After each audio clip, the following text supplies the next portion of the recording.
It's combat time! Let's see how fighting works in DreamWorld, kill some goblins, loot some treasure, and along the way, see some weird tree animals and some liquid eyes? By the way, are you enjoying the glitch in the rendering of my cape? I'm sure by the time you see this video, the team will have fixed it, and I'll show you in a minute how to solve, in case you're still seeing this. GoodGuysFree here, let's get started. I want to get something out of the way. Many have asked me why I bother with this game. Well, this game is fun even before the progression experience and story are properly laid out. For builders and explorers, definitely, and soon for everyone else. Okay, the tracker shows 3 main quests. This video focuses on the third one, combat. So the first thing to do is to craft a flint dagger. So we open the inventory and look to see if we have any flint. As a reminder, these gray rocks are flint. There are also flint deposits you can mine, but that's for a different video. Anyway, let's make some room in the hotbar for the flint dagger. I'll move this sword to the backpack. Now back on the right side, you can see the exclamation point icon indicating this is the active quest task. So we click it and see that a flint dagger deals 4 damage and that it's a dagger made of flint. Duh. We also see that all the resources required are available. We click craft and the crafting is done almost immediately. The dagger, being a type of weapon, goes directly to the leftmost empty slot of the hotbar. We can hover on the dagger in the hotbar to see, again, the same set of details. When we exit the inventory crafting screen, we see several things. On the left, we see +1 dagger and -3 of each resource used, and the remaining amount in parentheses. On the right, we see the task changed to destroy target dummies and 3 specific actions are requested. Front and center, a target dummy has appeared. I won't bore you with the obvious, just do the tasks to advance. And by the way, to fix the cape glitch, just remove your cape and then equip it again. There, good as new. After you do the last task, special attack, you will be done with the target dummies and you will get a new task, to clear out a goblin camp. This includes looting the treasure chest as an optional task. To clear out the camp, you will need to battle and kill 2 or 3 goblins. But how will you find a goblin camp? The first thing to look at is the compass. It shows the direction of goblin camps. The camps that Aloysius is talking about are simple to identify. They have an open fire with a tripod above it, like this one. Another way to find the camps is by using M to open the map. You can immediately see 4 camps using the same symbol as the compass. Let's go get this camp and see what happens. You can see the tripod well in advance, of course.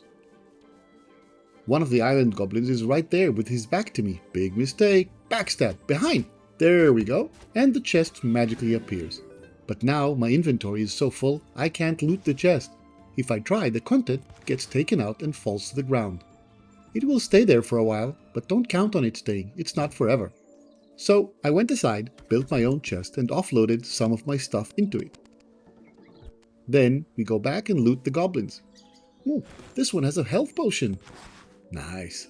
He also has amethyst, which will allow us to craft amethyst tools, a level above flint.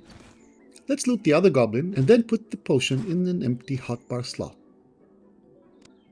Back towards the treasure chest, there's an amethyst sword and amethyst heavy axe. Cool. Now let's be clear, you can deal damage to enemies using an axe, but you cannot chop down trees with a sword. Okay, as you progress, you will have more than one weapon and more than one tool, just like you see in my hotbar. You can move them around by clicking and dragging. I like to place my weapons first, then the tools, finishing with a torch, which I'll show you how to craft in the next video, where I will talk about building a base. After the torch, I like to place 1 or 2 food items, which are what you also use to heal your hit points. So I place the healing potion in that area.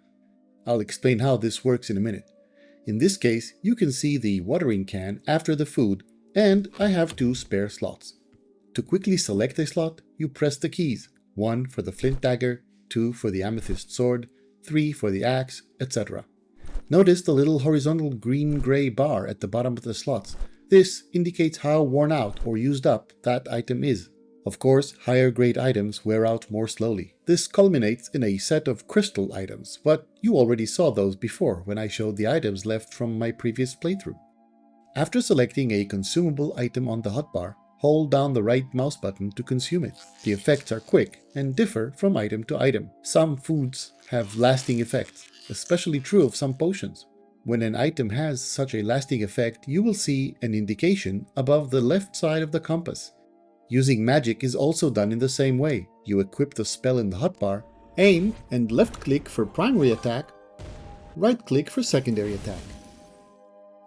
This consumes mana points, naturally, which regenerate on their own. And here's the first boss fight you get to do in DreamWorld. Vine lurks close to Elysium, and when you are up to the task, go fight Vine. You may want to coordinate with others or try to take Vine by yourself. If you feel you can't, just run away. Vine does not chase you into the forest and remains in the same area. When you defeat Vine, go and take your loot. This should include a glider that will allow you to do this. Whee!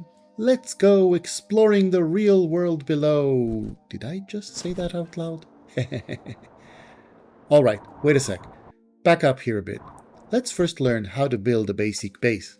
Looking for a place to build my base, I found this water's edge. It's way better than before, but still looks like liquid ice. I think here's a nice place for a base on the island, but remember, things on the island are not guaranteed to remain forever, as this is the teaching grounds for new players.